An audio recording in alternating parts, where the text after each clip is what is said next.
What is an industry that is currently on fire in a bad way behind the scenes, but the general public hasn't noticed yet? I work in retirement savings and pensions.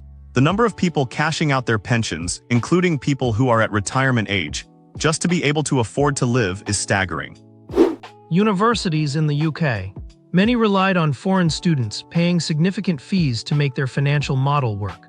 Brexit, coupled with many of the universities not really offering value for money against international competition, means the student numbers are drying up. The logistics and trucking industry. A close friend in the industry describes it as a slow-motion train wreck that the general public is ignoring completely. There is a massive driver shortage.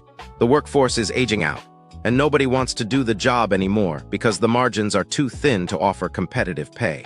Between the fallout from the pandemic and the escalating tensions in the Middle East, specifically Trump attacking Iran, shipping costs and insurance premiums have skyrocketed.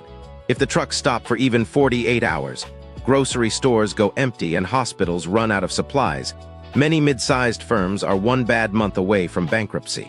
If this sector actually collapses, society basically hits a standstill because everything you own or eat was once on a truck.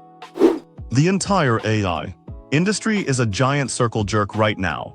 All these AI companies are buying, selling products and services, but aren't actually exchanging any real money. It's all a bunch of stock trades.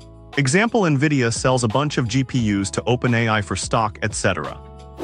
Canadian post-secondary institutions are struggling with a new cap on international students done at a federal level. Some schools that have heavily relied on out-of-country tuition fees are now struggling with lower enrollment and reduced revenue. Some schools in programming are closing. Software and analytics. Due to AI, but oddly enough, the reason it's on fire behind the scenes is AI. The gaming industry is absolutely on fire, RN. My partner works in that field, and every day they tell me of another company that just made more people redundant. As soon as GTA 6 is released, Rockstar will be laying off a huge amount of people. The hammer is poised to drop. The ad industry. Tech companies have been cutting into their business by creating ads in addition to running them on their platforms, forcing the ad agencies to consolidate and monopolize in order to compete with them. Energy sector. 5-alarm fire, high-risk warning flags going off. General public is barely starting to notice with the high spiking energy bills. Maybe they notice when the monthly budget panic really sets in after a few more winter spikes or a long summer heat wave, and when the grid failures really ramp up. Any service that caters to the geriatric population. Rampant privatization and private equity nonprofits are not any better. Regulation is so understaffed and unprepared not just for the incoming population, but for the one they're already serving. The public is starting to notice some major product formulation issues in the nail industry.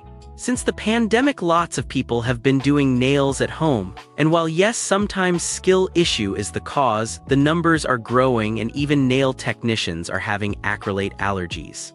These are from cheaply imported and poorly formulated products that even with proper techniques and equipment just don't ever fully cure and therefore leach acrylates like HEMA every time you get them wet and when you file them. Acrylate allergies aren't just gel polish and acrylic nails, but things like dental fillings and cement for bone fracture repairs and implants like artificial knees. The pictures of people's hands during reactions are horrifying, and people have even had to amputate fingers because of it.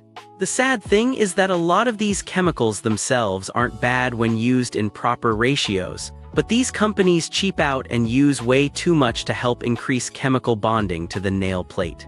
Then they get a bad reputation and become banned, and they switch to a different chemical that works similarly until it's abused in the same way. First it was HEMA, now it's TPO. Something our field never saw coming because it's absolutely a human is needed their type field. Veterinary medicine. Corporates and AI fucked us so hard. What industry is on fire? After reading a bunch of the comments here, gestures vaguely around at everything. Absolutely the games industry. There are enough stories at a business level about the crazy redundancies in the last few years, but gamers seem to ignore just how bad it is. Academia. A lot of universities' income is from international students. With the current administration, parents of international students are weary to send their kids to American universities or are unable to due to an inability to obtain a visa. It is really hurting the budget for a lot of colleges, and universities are starting to cut degree programs and classes to consolidate and budget. Hollywood. The American entertainment industry was in steep decline, then COVID ravaged the film industry, followed by a Writers and Directors Guild strike, declining theater attendance, unemployment in every sector of film production, and hardly anything new in the development pipeline. It takes years for films to move through development, funding, and into production. Then post-production and marketing. It's not recovering. Agriculture. The Ukrainian war created crazy potash prices. Now sulfur and urea are going through the roof. The US South and Southeast are in a mega drought, and the North is extremely wet. Farmers this year have given up their crops, haven't planted them yet, or are farming for crop insurance. Fertilizer isn't being bought, and when it is, it's too expensive. Texas, South Carolina, North Carolina, Kentucky, Georgia, and Virginia are all in a terrible place. This is the most interesting thread I have read today. Hopefully it gets upvoted more so I can return and read some more. Television production. Traditional, linear television is dying. About the only thing propping it up is live sports. It still has some years left in it, but it's bad now and it'll just get worse. A lot of people don't realize how messy the food delivery industry is right now. Margins are razor thin, drivers are unhappy, and companies are quietly cutting costs everywhere. The ATM industry, everyone is moving to cashless or tap pay and having a lot of ATMs removed from their property unless it's a bank ATM with no surcharges. EMS in America. Low pay, shortage of workers, and increase in 911 calls. Not to mention there is no standard for EMS in the United States or any mandate making EMS an essential service. Private companies respond to a large number of 911 medical calls, which is a problem for obvious reasons. Scientific publishing AI slop papers, astronomical publishing costs, overwhelmed academics without enough time to do all the reviews. It's spooky. The Florida citrus industry. Output has dropped 90% over the last 20 years, and the last of the trees are dying off. They dumped tanker trucks of glyphosate into the groves, and while it killed the weeds, it weakened the trees enough to let an invasive parasite take hold. Healthcare and health insurance. Shit's ridiculously bad and likely to be facing some dire consequences in coming years. Biotech industry has seen waves of layoffs and company closures. The COVID money that caused the industry to expand has dried up, and investors don't want to wait years for a potential treatment to just fail. Even if successful, there will be no returns for at least several years, as these treatments take years to pass through the red tape from the FDA. Pair that with the Trump administration pulling government funding out of science, and we're here with the industry in the worst state it's ever been in. As a chef, produce is steadily rising in cost in unusual ways, partially due to climate change impacting crops uncharacteristically.